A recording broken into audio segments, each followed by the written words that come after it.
All right, welcome to another exciting biomedical imaging class. What I'd like to do is emphasize some of the basics of image processing and just talk a little bit about what is image processing. And what I'll do here is, here we go. So, last time we had a chit-chat about what is image processing, and we defined image processing based on the fact that it is a kind of data processing. Data processing involving an image. So we input an image, we output an image, we call it image processing. That's simple enough, right? Image processing is kind of different from, let's say, computer graphics.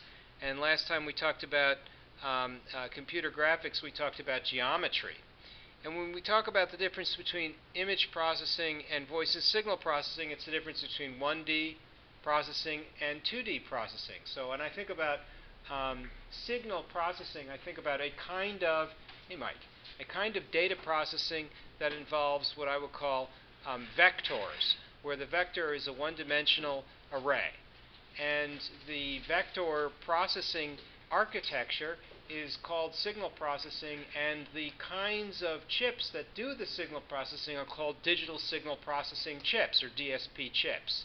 Those chips, generally speaking, have much higher bandwidth than, let's say, general-purpose CPUs that we're used to. For example, when you think about a large array with a single operation, we have a special, what they call Flynn taxonomy, that describes that processor. Has anybody ever heard of the Flynn taxonomy before? You would have to have a computer architecture class. Does anyone here have a computer architecture class? Yes? Does anybody remember anything in computer? No. So let me see if I can remind you a little bit about Flynn taxonomy. Right? We have SIMD and we have MIMD. SIMD, what's that stand for? Yeah. You've been brainwashed by Professor Line. Congratulations. Yes, signal, instruction, multiple data. Oh, wait. We don't call it brainwashing. We call it education. So now, if we know what SIMD is, single instruction, multiple data, what could MIMD stand for? Multiple instruction, multiple data. All right, that's great. So if I have a single instruction, multiple data, that's one operation that occurs over all of the data in the vector. That kind of single instruction, multiple data, that's called digital signal processing. It's a fancy way, SIMD is a fancy way of saying DSP. So when you think about voice and signal processing, think SIMD. Think DSP chips. And the DSP chips are really very good at processing homogeneous data. That means all the data is the same. So if you've got a big vector of a whole bunch of the same data, what good is that? Well, if you're dealing with streaming data, that's audio coming in off the web, that's SIMD type data, that's SIMD type operations, and it is one of those things where you would ultimately call it multimedia data processing. Right? Multimedia data processing means more than one kind of media. It can be one-dimensional arrays, two-dimensional arrays, three-dimensional arrays, which might refer to image sequences. Those are specialty architectures. So when we think about SIMD and DSP, we often think, gee, if I had a CPU that was very good at it, but also good at other things, we'd have a specialized instruction set for that CPU. So if you had Intel inside, you might actually have some SIMD instructions. What would you call, well, what does Intel call the SIMD instructions inside of an Intel processor?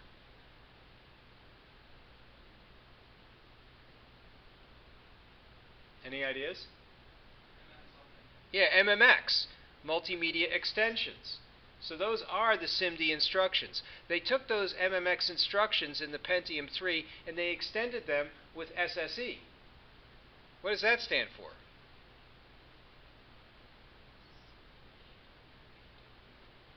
You guys have computers, right? Can't you just look this up? SSE and SSE2. Right? Don't you guys have Google? They have Google in here. Don't they have Google? You know how to Google things, right? You put it in the text field and you hit enter and the stuff comes out and you say, oh yeah, that's what it stands for. No? Yes, SIMD extensions. So it's really all about SIMD. So Flynn taxonomy is built in to the marketing of Intel chips because they come with SSE and SSE2 instructions, which means they are geared for signal processing. They're multimedia capable. And what did Intel discover when it started to market its chips with MMX and SSE and SSE2 instructions? It discovered that Joe Schmo on the street has no idea what they were talking about. They did an extraordinarily poor job of educating John Q. Public. Because John Q. Public goes into Walmart and buys a computer that's cheap.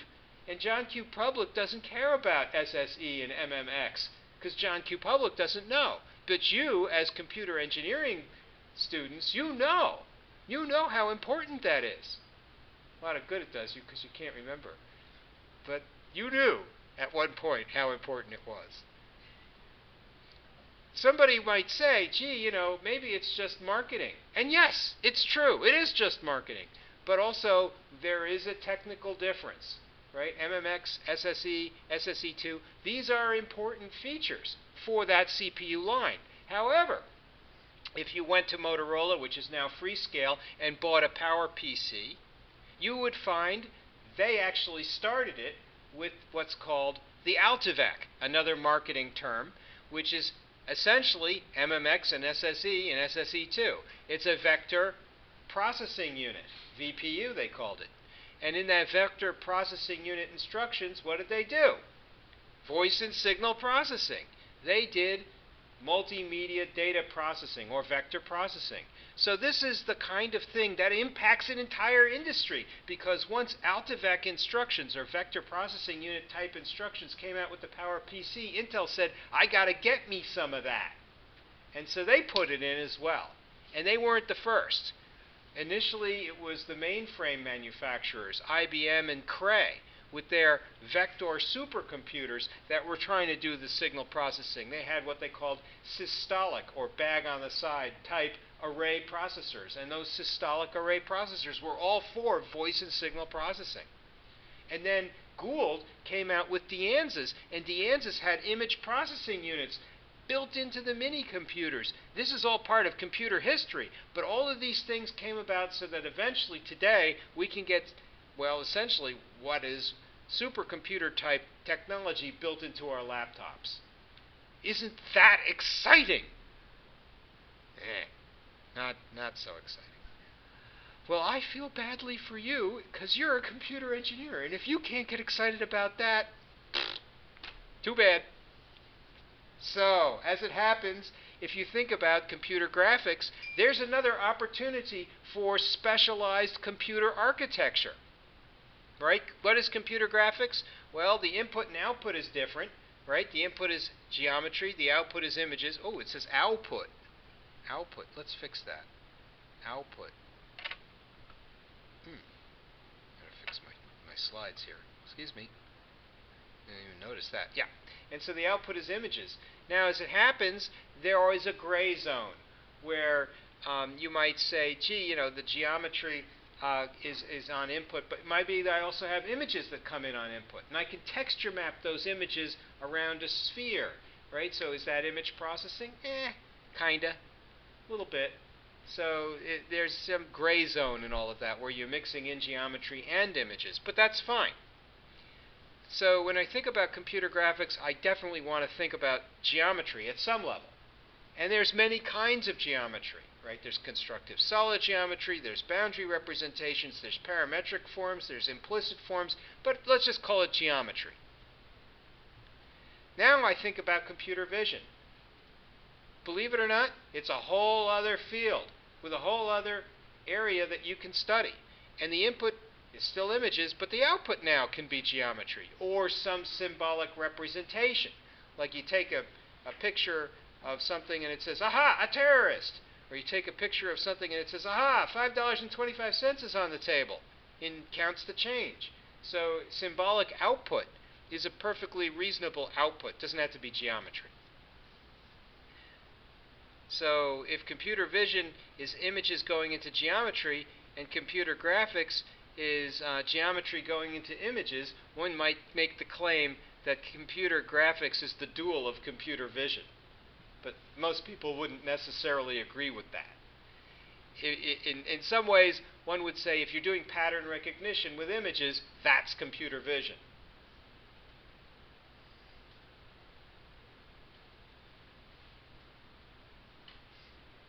If I did pattern recognition with sound, that's not computer vision, right? If I take text and convert it into speech, well, that's voice and signal processing. That's speech synthesis. But if I take speech and convert it into text, well, that's speech recognition. And it is a form of pattern recognition, but it's not computer vision because it's not dealing with images. So then comes the big questions, right? Sort of, what's an image? And you'd say, well, maybe it's a 2D array of pixels. Does it have to be visible? No. Where would I find invisible images?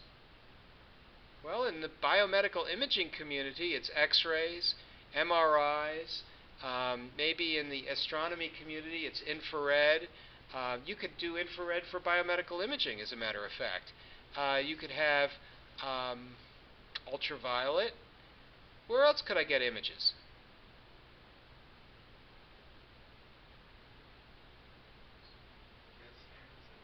Sure, I could have ultrasound, I could have CAT scan, any place you can have energy. How about microwaves?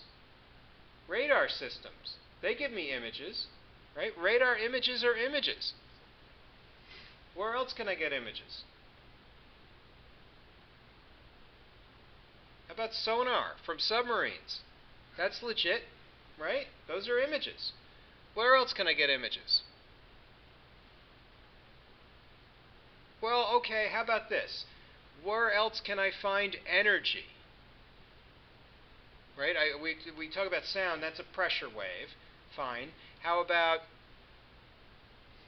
electromagnetics? I've got light, right? I've got what we call radio waves, so that's like the microwaves. I've got the X-rays. How about cosmic rays? Could I image cosmic radiation? Yeah, sure, why not? So in some sense, my imaging system, it could be anywhere. It could be ground-based, it could be space-based, right? I could have a satellite. Voyager, for example, has infrared astronomical scopes on it. Can't use them anymore because it's left the heliosphere, but in effect, it had infrared imaging systems on it. Everybody know what the heliosphere is? No? You ever heard of this heliosphere? That's where the sun's influence ceases.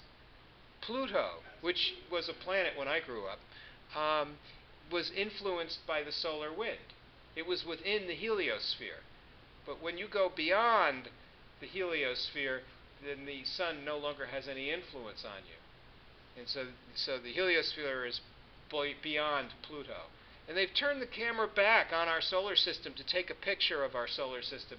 And the Earth is less than 1 pixel in size in terms of the whole resolution of the image that you can get back. And it just lets us know how small we are relative to our solar system. So then the question becomes, what is a digital image? I used to work on Voyager, when I was at the Jet Propulsion Lab. It's running out of batteries as 2 years. Runs out of batteries. Well, batteries run down gradually. They're plutonium, you know. And plutonium has kind of a long half-life, but for some reason the batteries don't last as long as you might think based on plutonium's half-life. They're thermopiles, you know. So an image as an array has to be quantized. And when we think about digitization, we think about two things, right? We quantize in time and we quantize in value. When we quantize in time, we are said to sample, right? So take a continuous function and sample it in time, and that is essentially quantization in time, sampling. Take that continuous function and divide it up into a finite number of values, and that's quantization of the sample to, let's say, the nearest value. And when we think about sampling rates, we also think about Nyquist, right? Can somebody remember the Nyquist theorem for me?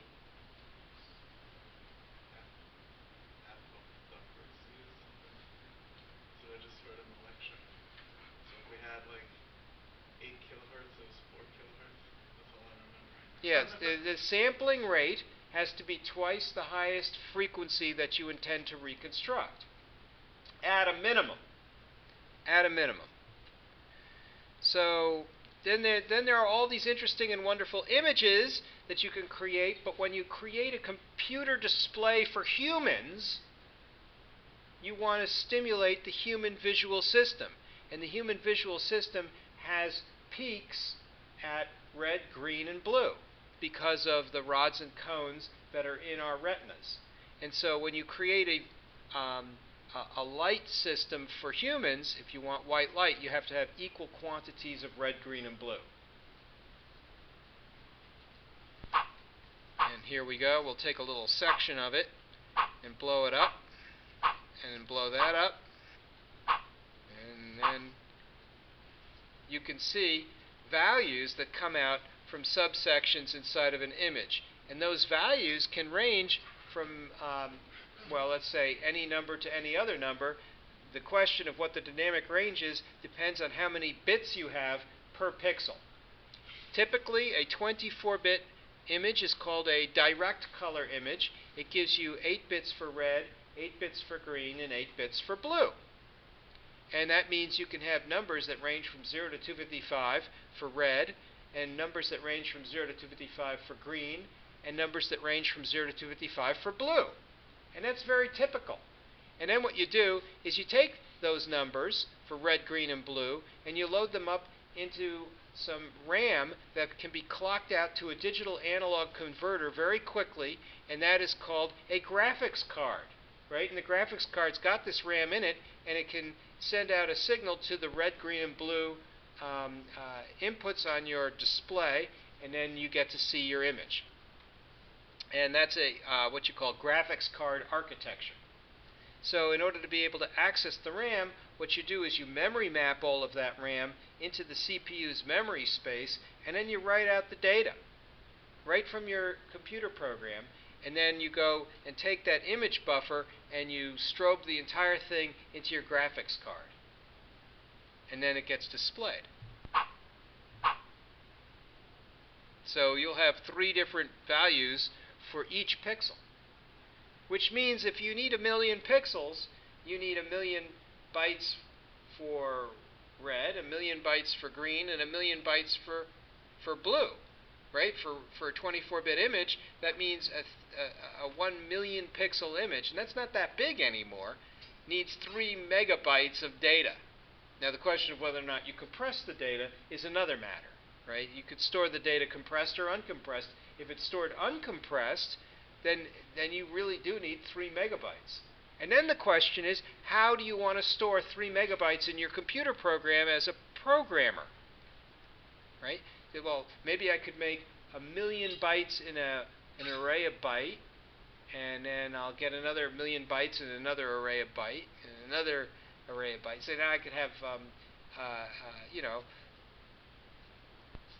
3 megabytes with 3 byte arrays. But that might not be a very efficient way to go if I have a 32-bit computer.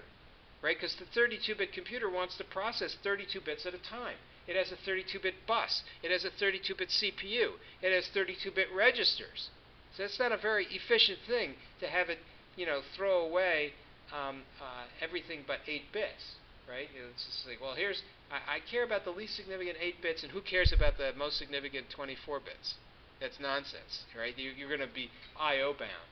So what do you do as a programmer? Any ideas? To manipulate an entire pixel all at once, take the red, green, and blue pixels and pack them into a single 32-bit quantity.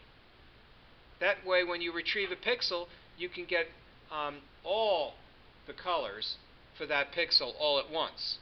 And for the 8 bits and the most significant part of the pixel, well, you can call that the alpha or overlay plane. So now when you're dealing with a 32-bit int, and every Java virtual machine is a 32-bit machine, you will be able to have an entire pixel, including an overlay plane, contained in that 32-bit quantity. That's really the most efficient way to handle it. Then you could say, oh, what happens if I have a 64-bit machine? Like, oh boy. Then you got to handle 2 pixels at a time. But that's not so bad, because you can do a little bit of a look ahead when you go to grab that stuff. Somebody asked, Brian, I think it was you, what about Intel's virtual cores? I looked into that. And virtual cores are a way in which Intel does speculative branching in order to simulate multiple cores and take advantage of a superscalar architecture. So it's a specialized way to execute multiple instructions in a single CPU cycle. And so that's what Intel was referring to when it talked about its new marketing term, the virtual cores. So you can get a quad-core system with 12 virtual cores in a, I think they're calling it an i7 now. I have no idea where they get these names, right? I really no idea. Does an i7, does that have 8 cores? Or does it have 4 cores? I really don't, why did they call it that? Yeah, why not just call it by the number of cores? Like I have this thing here, it's called the V Pro. And it's trademarked too. What's a V Pro? I got no idea.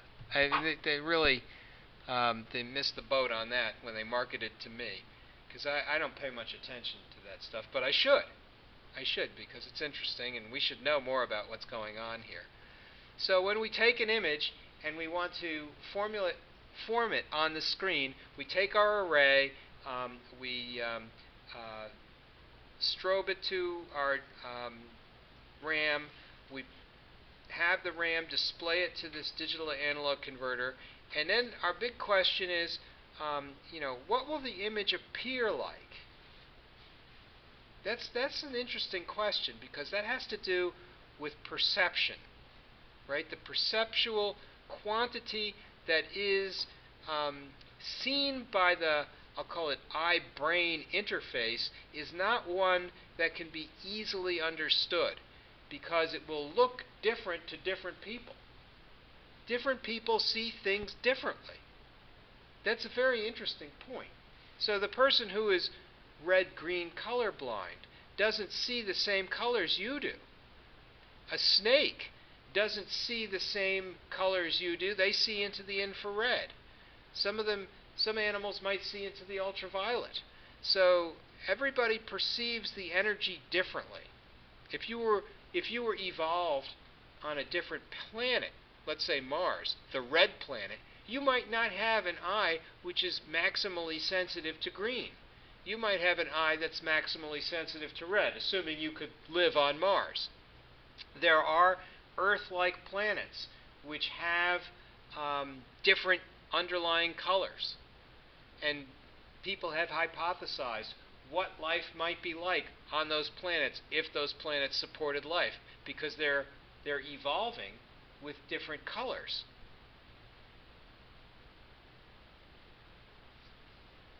Isn't that interesting? We can spend we can have a lot of fun hypothesizing on what life might be like on these other planets, Earth-like planets. The Kepler Space Telescope is designed to find Earth-like planets. That's its primary goal.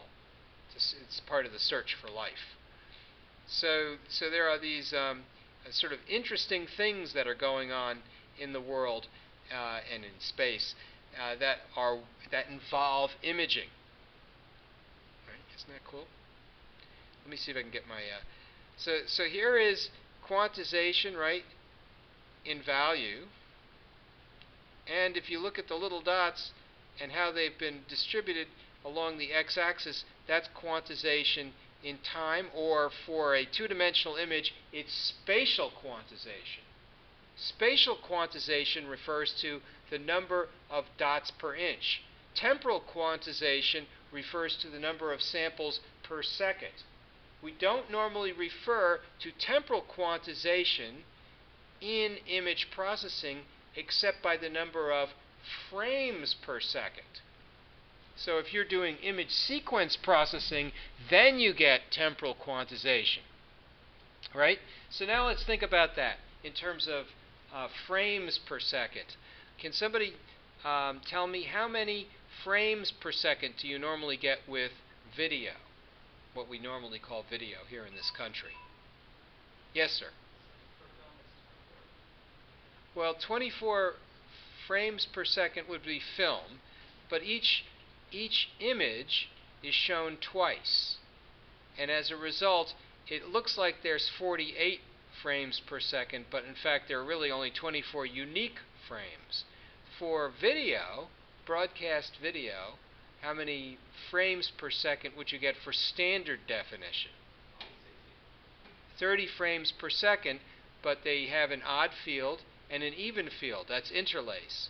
And so the rate is 60 for the overall number of fields, but for the entire image you get 30 frames per second. But if you think in terms of HD TV, then 60 is a correct answer, especially when you're dealing with what they call progressive scan, which is not interlaced. And that's quite typical nowadays. I don't know if anybody knows, but there are now 3 major HD TV standards which are in use commonly today. One is called the 787 standard, the other is called the 1125 standard, and the other is called the 1050 standard. The 787 standard is the AT&T Zenith standard. I used to know this because I worked in the field. When I was at Bell Labs, I worked on image sequence synthesis for the FCC test images. This is prior to their settling on an HDTV standard. They didn't want to get sued, so they settled on all 3 standards. This is what happens when you design a system by committee. So now we've got a progressive system, the 787 system, and now we also have interlace systems, 1125 and 1050, which is unfortunate.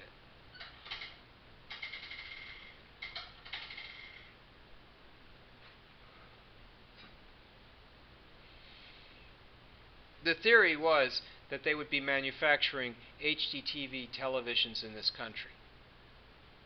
Never happened, except maybe in prototype.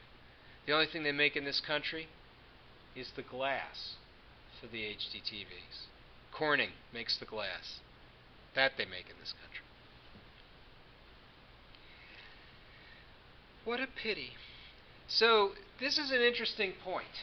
If you said to me, well, images that we know are 8 bits per color, what happens to image processing subroutine libraries that try to work with images that are not 8 bits per color? Where would you get an image that's not 8 bits per color?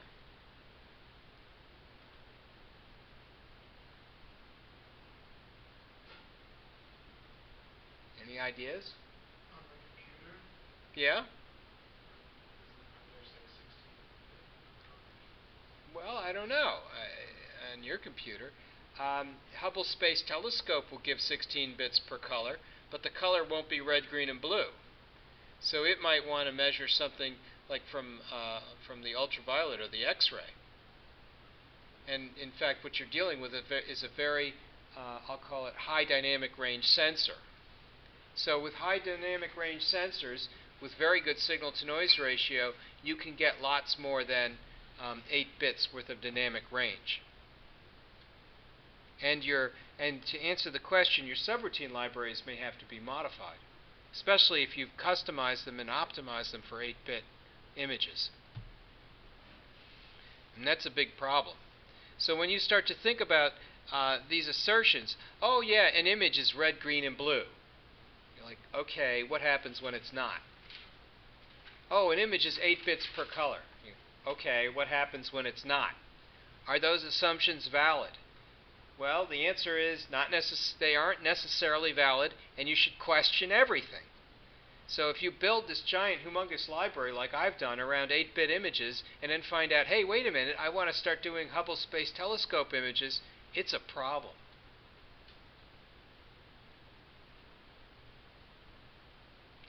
So what happens if you don't want to settle on just 8 bits per color?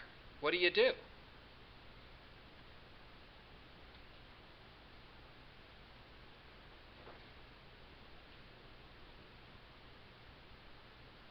What if you don't know how many bits you're going to have per color?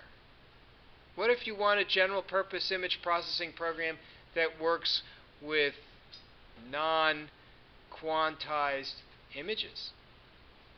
Now R, G, and B have to be floats, right?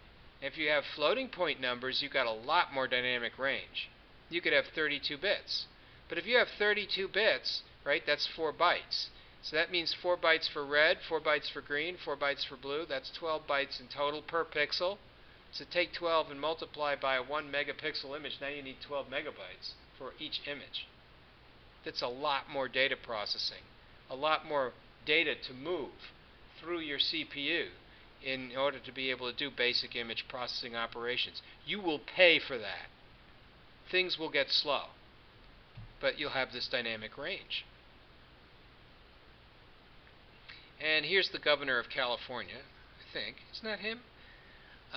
That's Arnold, right? Isn't that Arnold Schwartz? I'm not sure. One thing we know is he was a very good Terminator. Maybe not such a great governor, but a very good Terminator. And now the question becomes, how do I know when image processing is computer graphics? Here the input is an image, but it looks to me like the output is a kind of a geometry, right? So is it computer vision, or is it computer graphics? Right? That's a big question. What we're getting here, what we're getting to at the bottom, the point here. What's the point? The point is, it's not clear. It's not clear whether you want to call this computer graphics or image processing. There's inputs in image and the outputs in image if you want, but there's also a geometry involved. That's that height field. So in some sense, it's a kind of image processing that gives us interesting effects. And you might actually find a good use for it.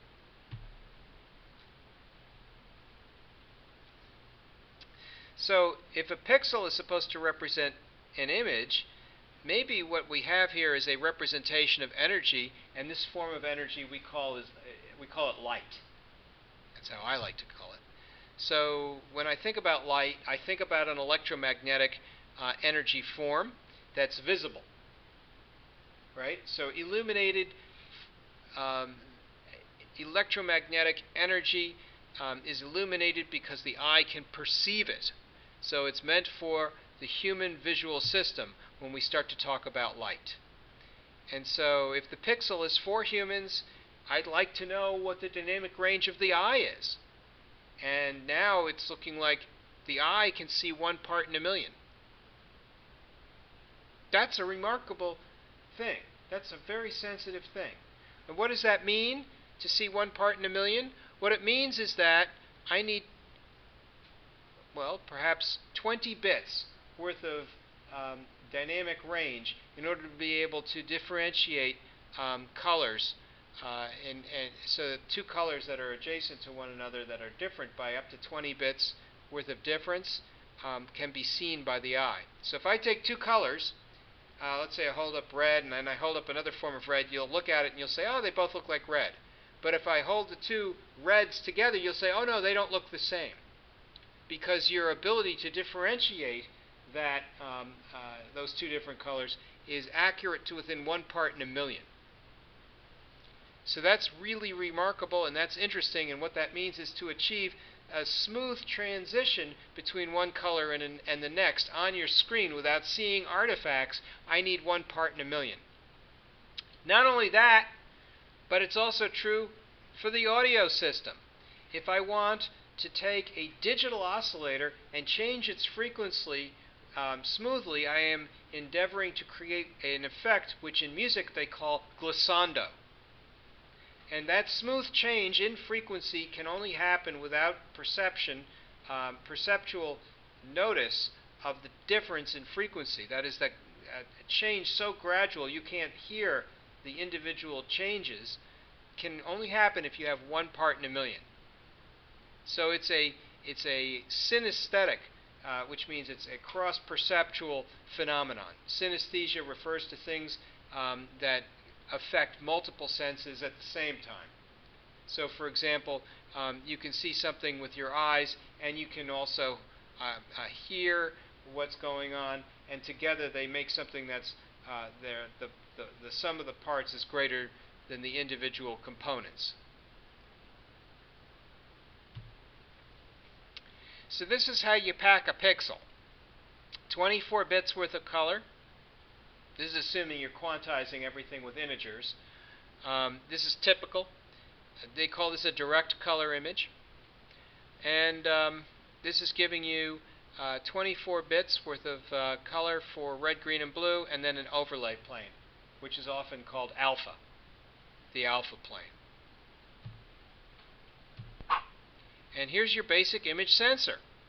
And it's a phenomenon which is arrived to us because of microelectronic packaging.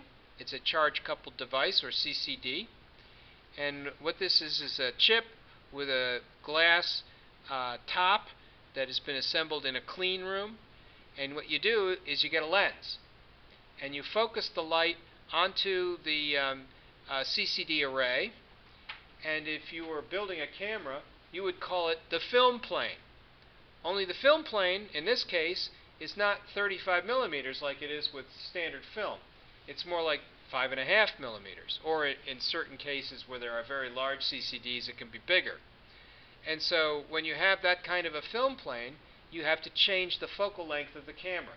The focal length refers to the distance between the aperture and the actual receiver of the light. So what you're looking for in a normal lens with a 35 millimeter film plane is a 55 millimeter focal length, which means that the lens is 55 millimeters away from the film plane. Whereas if you are dealing with a 4.5 millimeter film plane, CCD array, you probably don't want a focal length of much more than perhaps 12 millimeters, maybe less. So you look at the mounts for the cameras that go for CCD cameras, and they are completely different and use totally different lenses than the mounts you use for your film cameras. Right? They're meant for different size film planes. They're meant for a different offset. Pixel size. That's so key. Once the pixels get very small, they need a lot more light. They become less sensitive. That's an engineering trade-off. So when you go to these very high resolution chips, if the pixels are getting very small, you need more light. Otherwise, you need a bigger array, which means a much more expensive chip. So here's the resolution of the camera chip. How does that compare with the resolution of film? Right? Film has resolution, right? Has grain. You can only perceive certain things with certain size, right? How many, let's say, pixels does a 35 millimeter slide have? Any idea? Well, there are two kinds of film. There's the dog breath garden variety supermarket film. That's 100 lines per millimeter. And then there's the high-end laboratory-grade holographic film. That's 1,000 lines per millimeter. That's like a micron.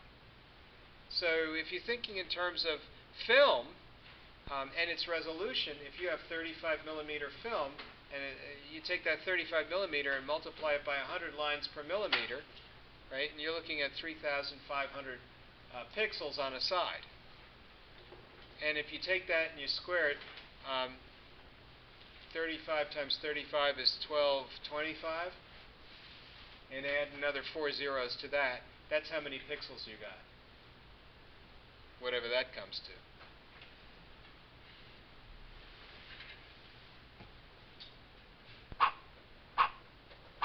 So film is still king in terms of resolution.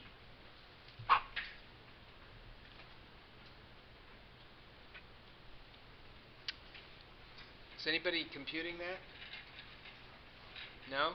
I did 3500 if I grew right. It's 1225. Yeah. Oh yeah, I was right. How about that? I was going to get the calculator and just do it. So I have 35 times 35, and I said it was 1225. And that's right.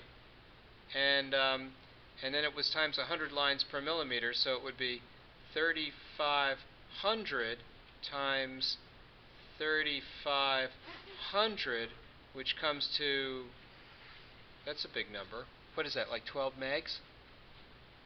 Let's see. Yeah, 12 and a quarter megapixels in dog breath supermarket film. 12 megapixels. Now, are cameras 12 megapixels? Maybe some. They go more. They go more? Yeah? I was 16 megapixel, just digital camera. And that's not a particularly remarkable camera. It's just a point and shoot. So film is not king anymore. Now digital cameras are king. Well, that's pretty cool. 16 megapixels is common? It wasn't like an expensive camera. Yeah, you know what's interesting is a lot of those like high megapixel cameras end up being not as good as some lesser megapixel. Well, it's also it's a function of the lens as well. Light sensor too. Yeah, if your lens is poor, you won't do well. Sometimes what people do is they make plastic injection molded aspheric lenses. And if you're doing stuff like that, I don't know how good it can be. But the electronics is able to do it. Are there any other factors you know about that would make a high megapixel camera bad? Size of the sensors. Remember, if you increase the pixel density, you need more light. So what you want to do is you want a larger film plane or a larger CCD array with a slightly lower density. That makes it much more sensitive to light. So sometimes they bill it as a 1/3 inch sensor or a 1/2 inch sensor. Hasselblad probably has a large format sensor. Don't know what it would be. So getting those larger sensors will make the camera more sensitive.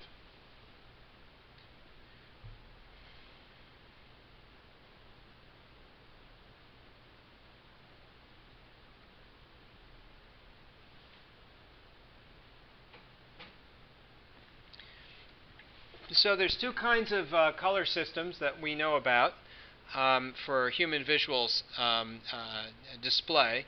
One is called the additive synthesis system, and the other is called the subtractive synthesis system. With the additive synthesis system, the color primaries are red, green, and blue.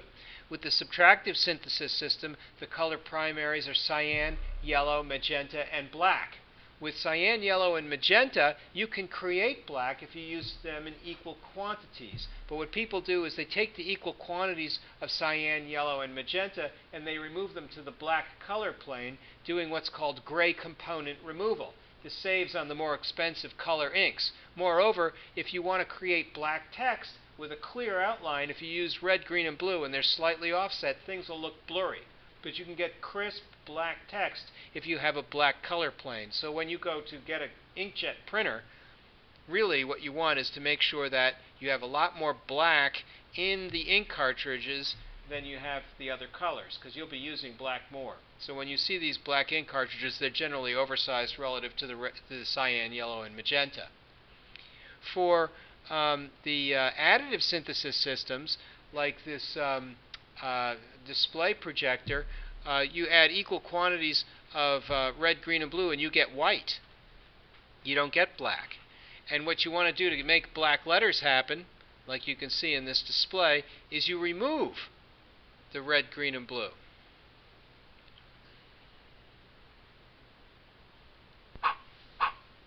So we talked about image sampling. We talked about spatial resolution. What about pixel density? Pixel density can be described not just for the sensor, like for example your scanner or for your CCD array element, but also for the display. So when you talk about the display, when the Mac first came out, it was a Mac Plus, I think, or the Mac XE. That was 72 pixels per inch. Pixels are different from dots.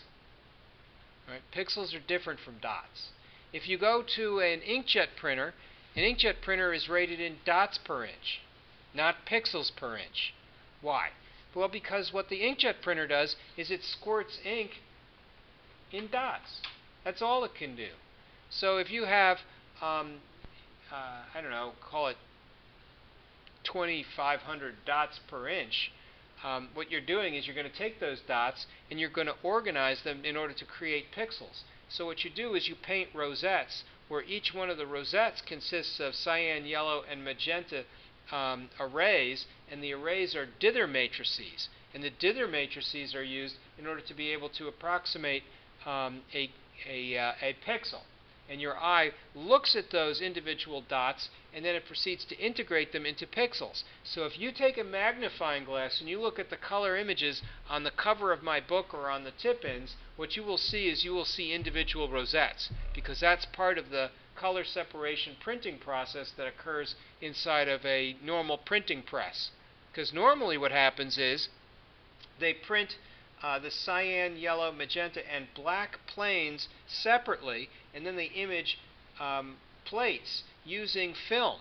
And the film is able to make a very good black, a very high density opaque black, and then you illuminate the plates with ultraviolet light, and that allows them to be developed so that when you go and put ink onto the plates, it adheres into the crevasses that are created during the development process, and then you can print them straight onto paper. So part of the printing process requires that we use dots, and so we think in terms of dots per inch.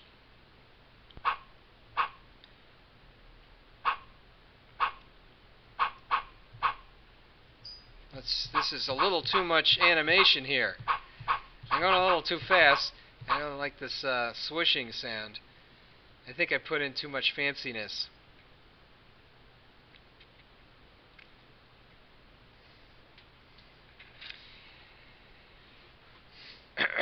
Okay, so the point of this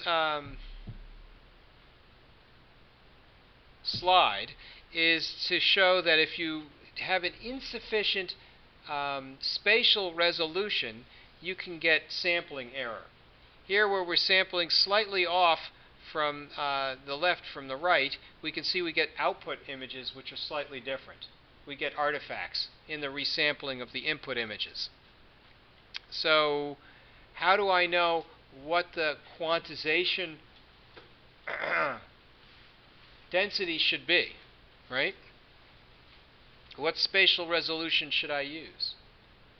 And that goes to the question of Nyquist again. Nyquist had to do with frequency, but it also works for images. And so what we could say is, if I know what the spatial resolution is of the image, that is the highest frequency thing that I want to try and resample, then I can determine what my spatial resolution should be for my input sensor. So if what you're trying to measure is something like a tumor, and the tumor is, let's say, 10 millimeters, well then you'd better have something that can resolve down to at least 5 millimeters. Otherwise you could miss the tumor. And you probably want to go even better. Oh, more sound effects. Okay. So here's the Nyquist rate.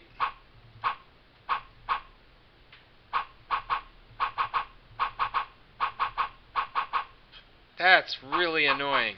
I'm going to put a stop to this right now. There we go. Enough of that. So here, if we double our sampling rate... Oh, really? I have to start again? Stop it. Hey, how do you turn off these effects? There has to be a way. So, Mute the computer. Huh? Mute the computer. Mute the computer. Turn the volume down, you won't hear it. Ooh. What a high-tech way to go. I could probably plug something into the headphone jack, and then we wouldn't have to hear it.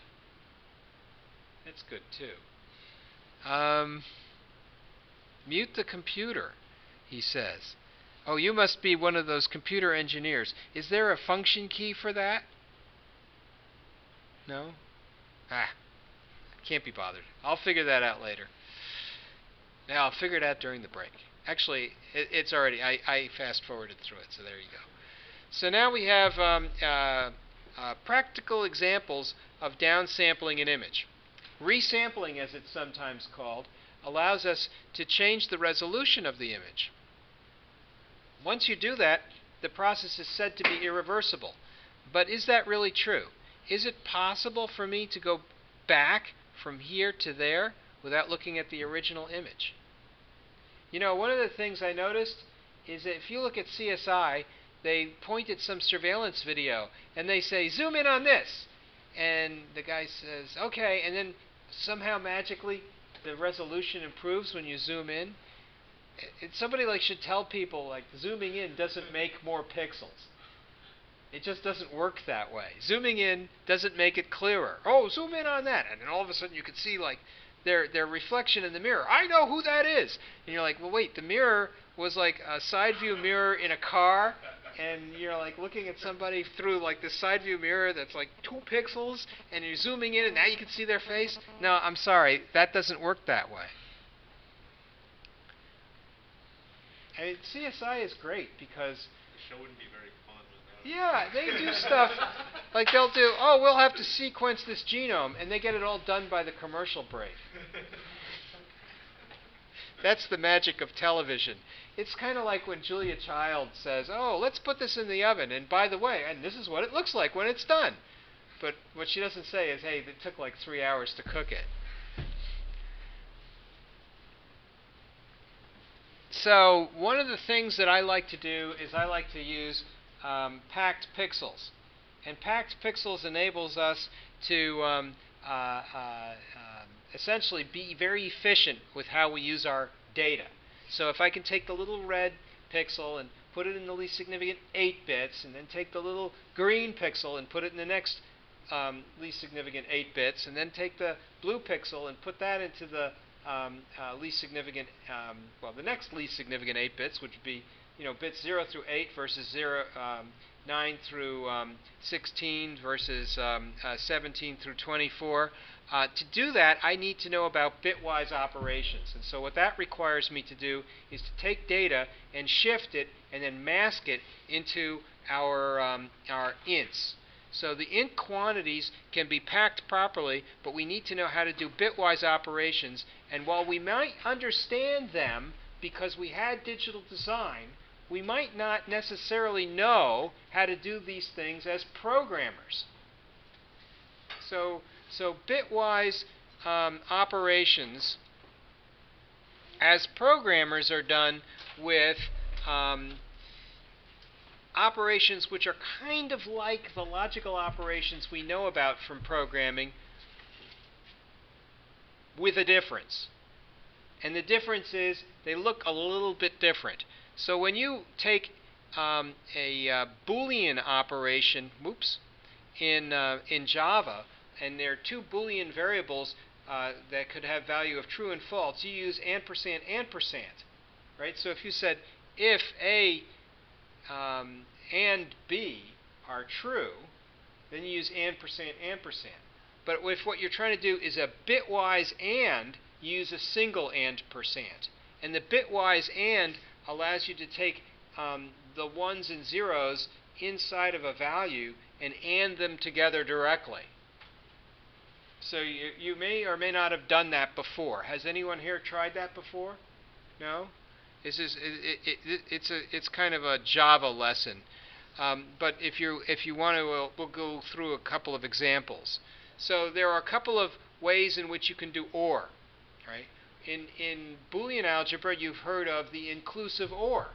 Right? Inclusive OR says if any of the bits is 1, then the output is 1. If both of the inputs are 0, then the output is 0. Exclusive OR is different. Right? With exclusive OR, if both of the inputs are 1, the output is 0. If one is 1 and the other is 0, the output's a 1. If one is 0 and the other is 1, the output's a 1. If both the inputs are 0, the output's 0. So you know about exclusive OR. Well, exclusive OR in Java is done with a little caret. That's the XOR. How do I get the... Oh, there it is. See that little thing?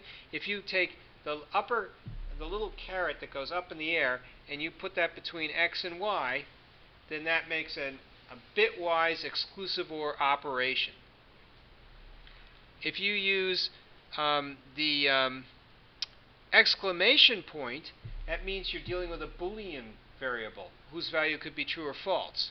But if you use the tilde, that's an inverse operation that is bitwise.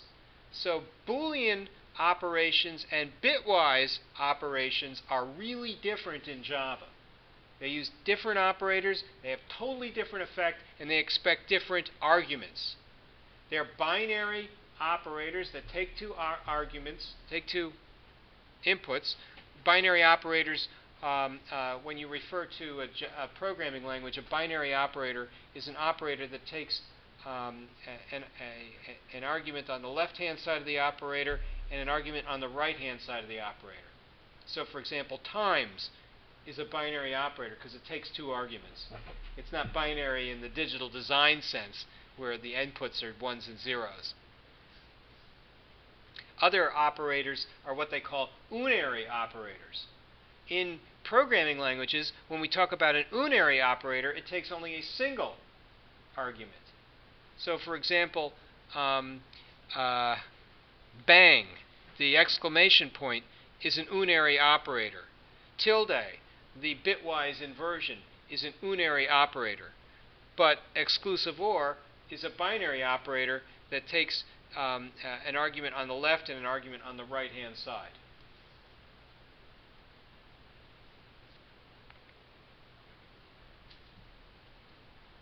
I'm thinking it's probably a good time for a break. What do you think?